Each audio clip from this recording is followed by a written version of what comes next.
Bonjour et encore une fois de plus heureux que nous nous retrouvons pour échanger de la part du Seigneur. Et nous pensons que, comme d'habitude, le Seigneur nous livrera un peu plus de ses connaissances afin que nous l'attendons avec plus de sérénité. Il avait dit, le jour et l'heure, personne ne connaît. Mais avec les éléments qu'il a révélés lui-même, nous pouvons plus ou moins estimer sa venue et surtout avancer vers cela de manière un peu plus sereine, quoi. Un peu plus sereine.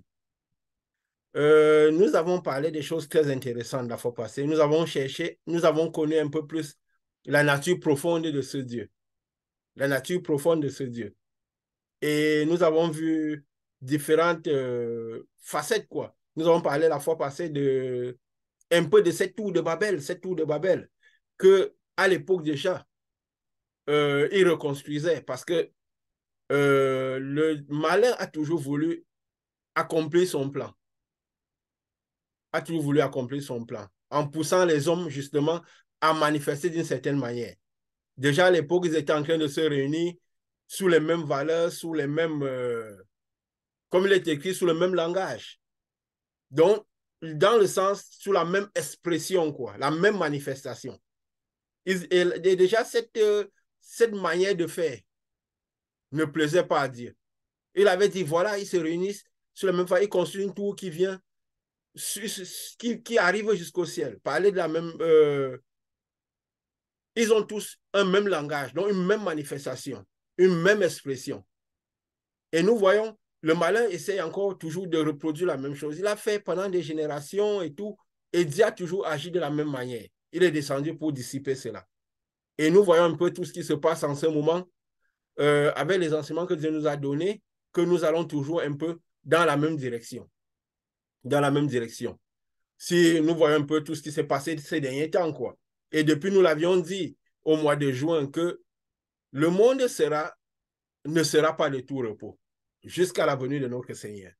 Par rapport aux révélations que Dieu nous avait données, nous disions ici que Dieu nous a révélé ici que une fois cette monnaie, une fois ils réuniront tout le monde sous les mêmes valeurs, ce qui sera symbolisé surtout par cette monnaie-là. D'une fois ils mettront ça en place, alors qu'est-ce qui se passe? Un an après, il y aura la chute de Babylone. Et comme nous disions ici, juste au lendemain de cette monnaie, quoi, si elle est déjà prise dès le lendemain, le Seigneur peut venir à tout moment. Donc l'Église pourrait être enlevée à tout moment. Alors, donc, nous essayons de voir un peu les situations qui se passent maintenant. Nous voyons que nous avançons un peu dans ce sens. Vous voyez, nous ne sommes pas des journalistes, nous ne sommes pas des influenceurs où nous influençons d'une certaine manière. Nous souhaitons influencer, mais pas à tous les prix, dans le sens que nous allons selon les révélations que Dieu nous donne, selon ce que Dieu nous montre. Il a donné, il avait dit, comme Jésus a demandé à Nicodème, de lire les signes du temps. Et nous essayons de lire un peu les signes du temps pour comprendre un peu plus ou moins ce qui est précurseur de la venue de notre Seigneur. Nous voyons ce qui s'est passé dernièrement. Il y a eu ce conflit en Afrique, tous ces putsch et toutes ces choses. Et il y a eu, je vais dire quoi, cette guerre qui a commencé israélo-palestinienne. Et quand nous allons, je ne sais pas, moi, quand j'essaie un peu d'analyser, de voir un peu comment les choses, de lire un peu le chemin là-dessus, quoi, derrière ce conflit-là, qu'est-ce que moi je vois? Je me dis, bon, voilà, c'est dommage parce que bien sûr, les vies sont perdues, mais qu'est-ce qui se passe? Nous devons comprendre la spiritualité qu'il y a derrière toutes ces choses. Après tout ce qui s'est passé là, les Américains ont fait les Américains. Donc, voilà. On a, comme nous avons dit, symbolise Babylone. Ils ont envoyé directement les porte-avions pour préparer directement une éventuelle guerre. Est-ce qu'ils ont raison? Est-ce qu'ils ont tort? Nous ne sommes pas là pour dire qui a raison, qui a tort. Nous sommes là pour voir les chemins spirituels. Et nous, qu'est-ce que nous remarquons? Oui, bien sûr, ils se disent ça peut prendre, aller dans une portée un peu plus grande, quoi. Parce que là, il y a deux camps qui sont opposés, deux idéologies, deux, on va dire, de ce conflit qui dure depuis des années. Alors, qu'est-ce qui se passe? La lecture que j'ai pu avoir, je me dis, si ils vont dans ce sens, le conflit, il y a eu des frappes, ces frappes, je peux dire, israéliennes et tout. On ne va pas rentrer dans tous les détails parce que nous ne sommes pas des gens, nous ne sommes pas là pour nous bourrer la tête des informations. Même là, maintenant, nous en parlons juste un peu, mais nous sommes là pour parler de la lumière, de cette lumière que Dieu nous a envoyée parler. Donc, si, qu'est-ce qu'on se dit? Si maintenant, prochainement, ils ont dit qu'ils vont commencer le conflit terrestre. Déjà, le conflit aérien a fait couler beaucoup d'encre. S'il commence le conflit terrestre, qu'est-ce qui se passera? Est-ce que ce conflit pourra être étendu ou pas? Si les Américains sont déjà prêts pour une éventuelle guerre plus ample et tout, qu'est-ce qui se passera? Et nous voyons maintenant, est-ce qu'il y aura moyen de stopper ce conflit parce que c'est un conflit tellement historique qu'ils ont atteint des degrés qu'ils n'avaient pas atteint depuis très longtemps. Et maintenant, sera-t-il possible de faire marche arrière? Et qu'est-ce que je me dis? Est-ce que ça va vraiment se déchaîner totalement? Et nous voyons, qu'est-ce que je dis? Nous avons le faux prophète qui est symbolisé par la Chine, qui a un pressing économique politique, des manifestations comme un dragon, mais qui agit comme un agneau.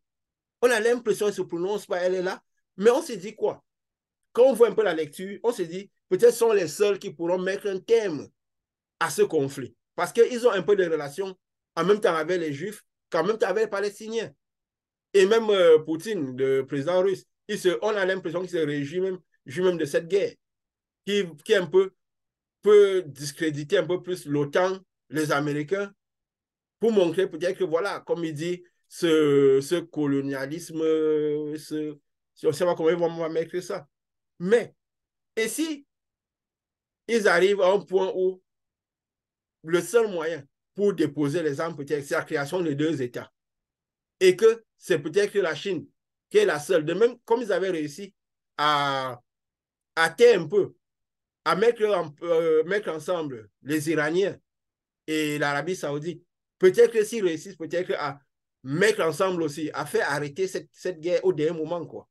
Avec la promesse d'une création de deux États pour qu'ils puissent vivre. Je crois que c'est une nouvelle que tout le monde se réjouira.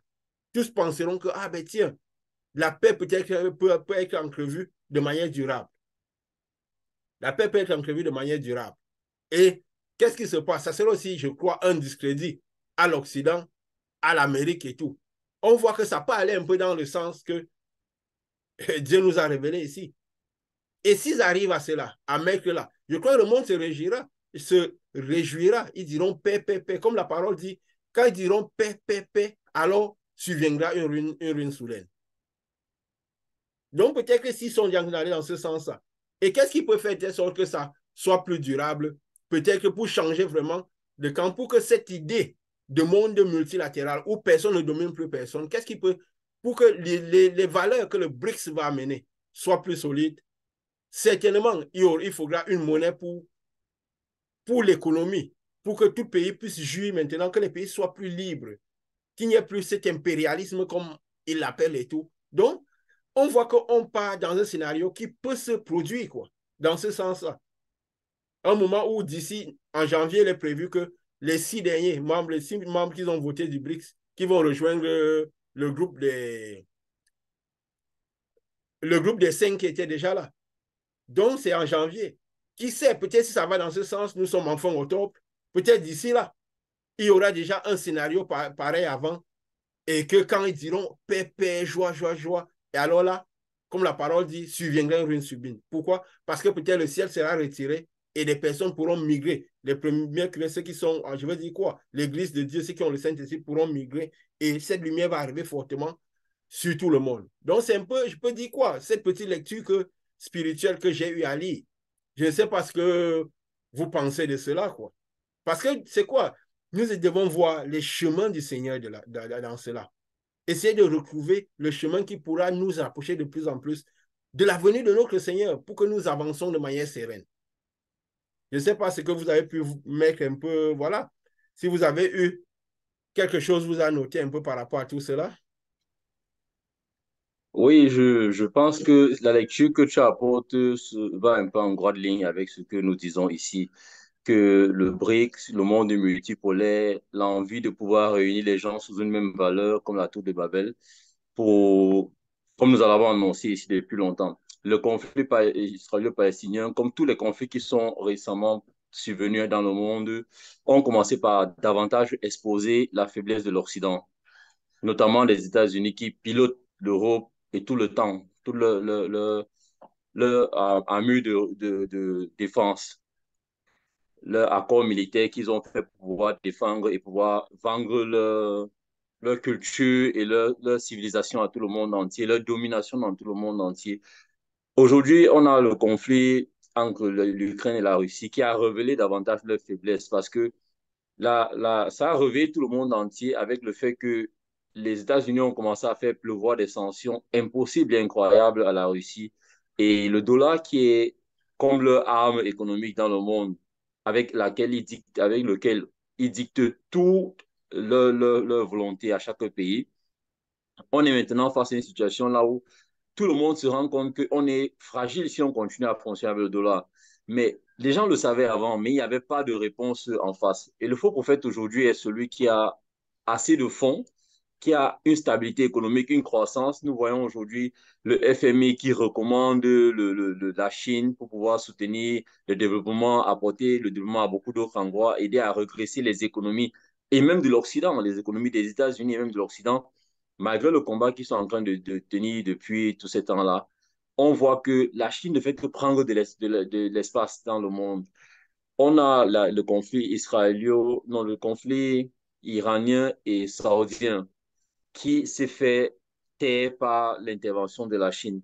Il est clair que s'il se met dans le conflit israélo-palestinien aujourd'hui, on avait l'Israël qui a le soutien des États-Unis habituellement et qui a une grande domination, qui malgré le fait de recevoir, d'avoir ses frappes, et les États-Unis ont leur réponse qui est toujours d'apporter la force, de venir donner les armes, aider les gens à se détruire et leur proposer de l'argent pour pouvoir se reconstruire. Et je suis certain que si la Chine rentre dans le jeu, son chemin sera laissez les armes, je vous occupe avec du travail. J'ai le marché à faire, j'ai la route de la soie que je suis en train de construire. J'ai des choses qui peuvent vous occuper et vous aider à développer vos nations et aider vos citoyens qui sont dans la pauvreté à en sortir. Et si ils ont cette victoire, il sera clair que ce sera une deuxième victoire inédite, historique, qui donneront complètement le laisser-aller aux BRICS dans tous les différents conflits dans le monde parce qu'on est certain qu'ils apporteront cette solution. J'ai noté au cours de cette semaine, je crois, où il y a une semaine et demie, déjà dans les pays de l'Asie, ils ont ASEAN, c'est les pays de l'Asie du Sud-Est, quelque chose comme ça. Ils se sont réunis et sont en train d'adopter le yuan comme monnaie unique dans la zone. On annonçait ça comme un choc contre le dollar, un choc énorme contre le dollar, parce que si ces pays, dont l'Indonésie, qui est un grand, l'une des, je pense, des troisième la plus grande nation peuplée du monde, parce qu'après l'Inde, la Chine, l'Inde, et je crois que c'est l'Indonésie qui vient même avant les États-Unis, si je ne me trompe pas. Mais ils sont parmi les 4 ou 5 premiers. Et si les pays de l'Asie du Sud adoptent déjà le yen comme leur monnaie d'échange sous-régional, ce sera le premier test de la capacité du yen à remplacer le dollar dans cette zone. Déjà, ils font des échanges avec leur monnaie locale, mais si on implémente ça dans cette zone, je pense que l'arrivée des 6 prochains pays en janvier va ouvrir la voie à cette possibilité de monnaie unique. Il est clair que s'ils marchent déjà dans leur zone, tous les dons et les accords, les crédits qui vont être donnés par la Chine pour le développement de tous les pays, il va les faire dans sa monnaie. Le FMI a commencé déjà par récupérer de l'argent. L'Argentine a payé une dette contre le FMI avec le yen. Donc, ça veut dire que si, de façon internationale, on reconnaît déjà qu'elle peut peser à autant ou comme le dollar, même si on croit que ça prendra du temps, se mettre à la mode n'est pas difficile. Je répète toujours que le Covid-19 a ouvert ses portes et on pensait que c'était rien, mais en quelques mois, ils ont changé toute notre civilisation en quelques mois seulement et tout le monde entier s'est vu complètement brisé, complètement affecté par la COVID-19. Ce sont des tests pour nous faire comprendre que quand on se dit que les changements peuvent être brusques, que les économistes et les scientifiques qui lisent l'histoire dans un prisme de chronologie vont être surpris de se rendre compte que quelque chose peut arriver au bout de quelques semaines, impacter complètement notre civilisation et changer les choses. comme tu as dit tout à l'heure, ce n'est pas une communication de journaliste. On n'est pas intéressé réellement seulement par la description pratique de ce qui se passe dans le monde, mais on est intéressé de pouvoir voir les signaux que nous ont révélés le Seigneur qui nous donne dans cette lumière qu'il est en train d'arriver. Et si nous le disons aux gens, c'est pas pour leur dire, nous comprenons, on veut se vanter pour avoir écouté que le Seigneur arrive. C'est parce qu'il faut que les gens trouvent le moyen de rejoindre, de revenir sur leur pas, de pouvoir écouter la voix du Seigneur qui les appelle. Comme dit la parole, si vous entendez la voix de l'Esprit, ne fermez pas vos cœurs, laissez vos cœurs ouverts à la vérité. Permettez que la lumière du Seigneur qui vient, qui a tout l'amour de vouloir prendre ses enfants sur lui, s'ouvre complètement et permette d'accueillir les personnes qui seront disposées à regarder dans la direction de la vérité et qui pourraient être sauvées. C'est le mobile principal de notre attention avec les signes que le Seigneur nous a dit de regarder. C'est pourquoi nous prêtons attention à ce qui se change dans la sphère politique et internationale, qui s'allie et qui va en droite ligne avec le message que le Seigneur nous révèle ici. Donc, c'est un peu ce que je peux dire, ajouter à ce que tu as déjà amplement commenté tout à l'heure. Merci. Et voilà, moi je te remercie grandement et c'est tellement précieux toutes ces informations que tu as données. Tu nous as ouvert les yeux, tu nous as enrichis de beaucoup de connaissances et voilà, je remercie Dieu et je te remercie pour cela. Et comme tu dis, nous devons essayer d'être plus de veiller, quoi, et de chercher à rejoindre le bateau, si on dit le bateau de Christ. On rejoint le bateau de Christ en recevant son esprit. Donc, en disant son esprit comme si c'était la seule raison de vivre. Parce qu'en ce moment, nous le disons tout le temps, c'est la seule raison de vivre. C'est la seule des raisons vraiment qui valent la peine de vivre en ce moment. Parce que tout ce que nous pourrons faire sera un peu vain d'ici peu, si on va dire ça comme ça.